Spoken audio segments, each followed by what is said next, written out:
Tengo el gusto de presentar al doctor Bernardo Cisneros Madrid, destacado urólogo, quien amablemente nos acompaña en estas jornadas y va a hablar sobre la introducción y generalidades acerca del cáncer de próstata. El doctor Cisneros hace su práctica privada con el grupo de urólogos de la clínica Lomas Altas. Bienvenido, doctor Cisneros. Muchas gracias. Primero que nada, una disculpa por los minutos de haber llegado tarde. Vengo de Toluca y es impredecible esa carretera. Pero bueno, vamos a abordar un tema en el cual cada 13 minutos muere una persona de cáncer de próstata. Prácticamente en lo que vamos a llevar la plática, lamentablemente alguien va a perder la vida por este diagnóstico.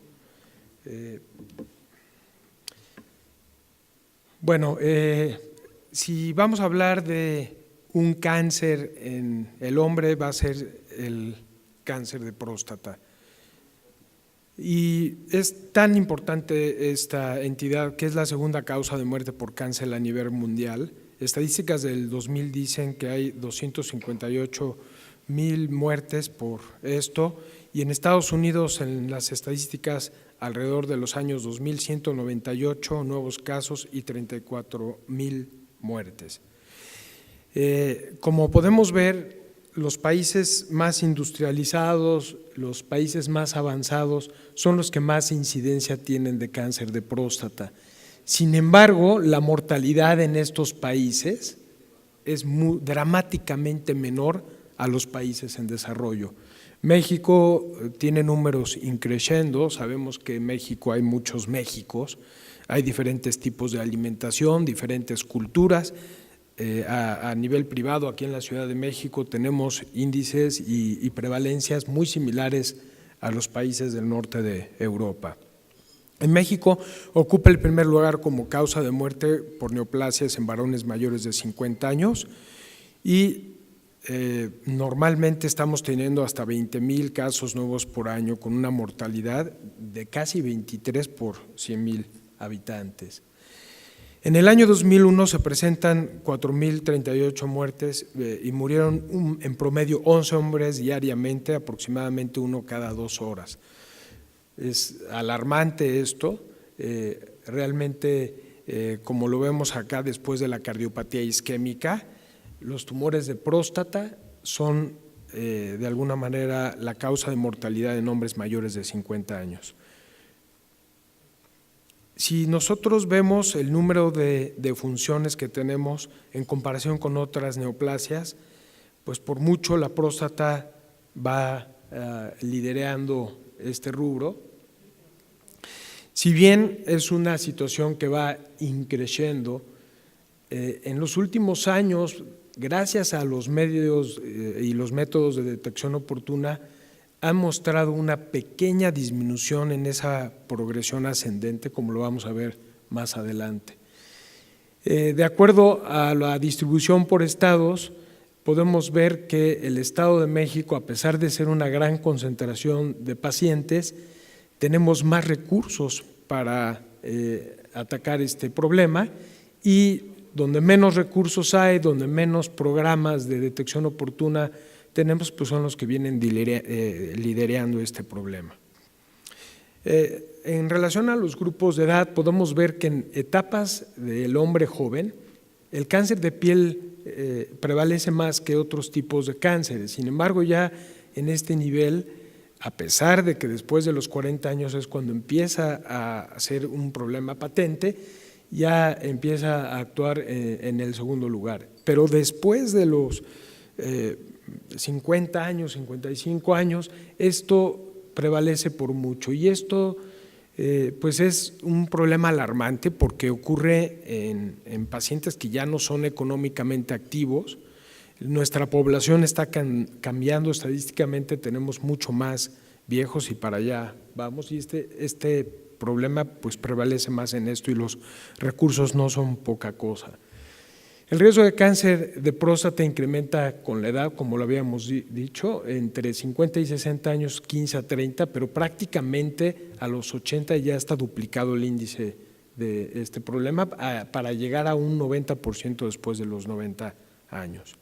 En México existen 7 millones de personas mayores de 60 años, estos son datos de 2001. Ahorita vamos a ver las gráficas poblacionales, cómo era la pirámide en los 70s. Y bueno, esto en aquel entonces hacía que la prevalencia de vida de los hombres y la detección no tan oportuna fuera significativamente menor que las mujeres. Y esto es a lo que me refería.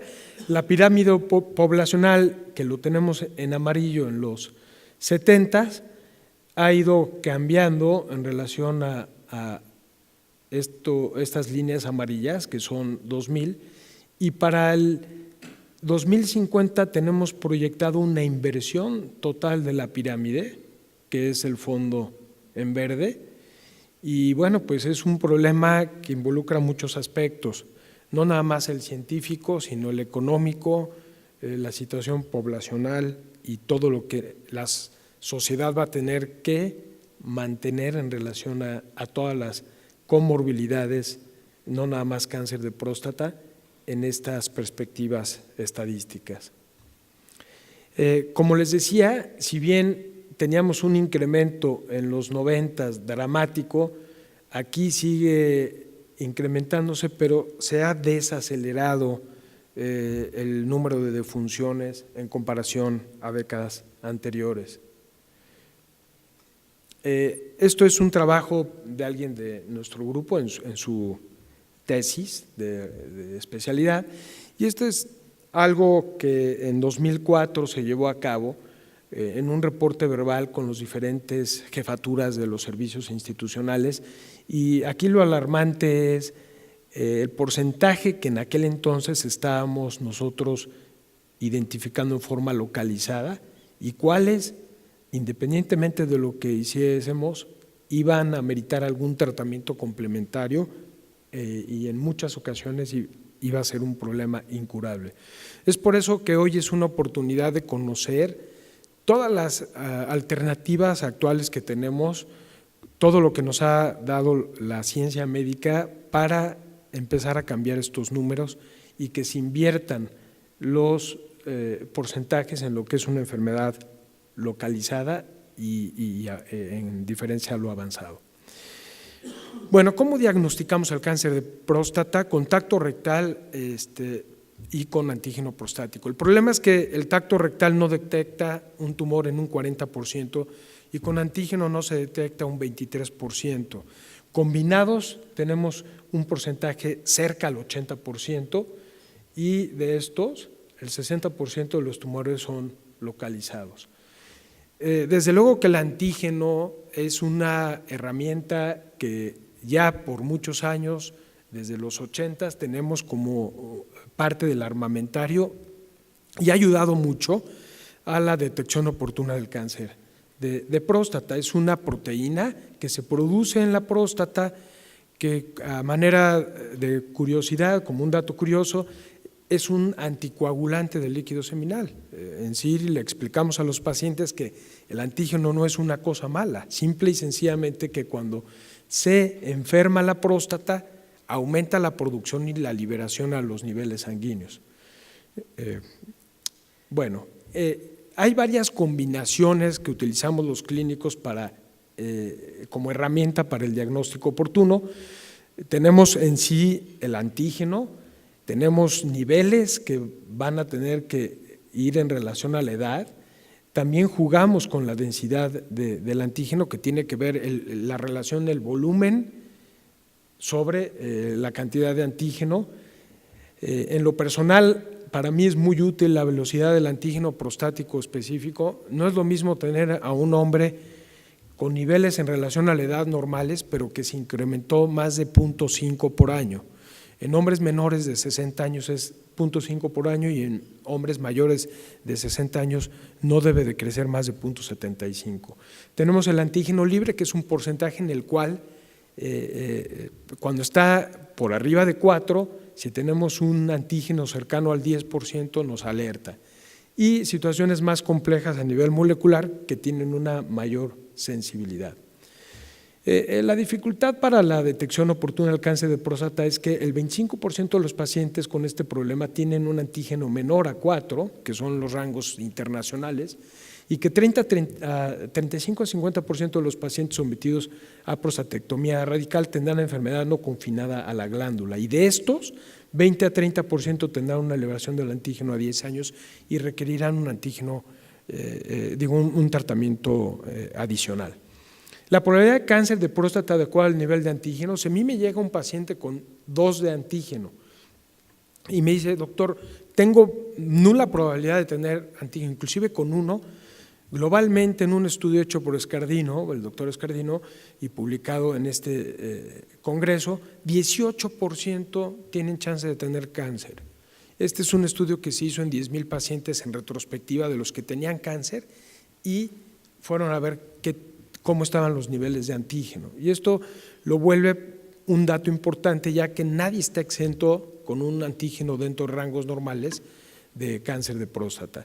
Y como vemos, esto va acelerándose hasta la gente que tiene 4 o 4.1 a 7 tiene prácticamente la mitad de probabilidades de tener cáncer de próstata.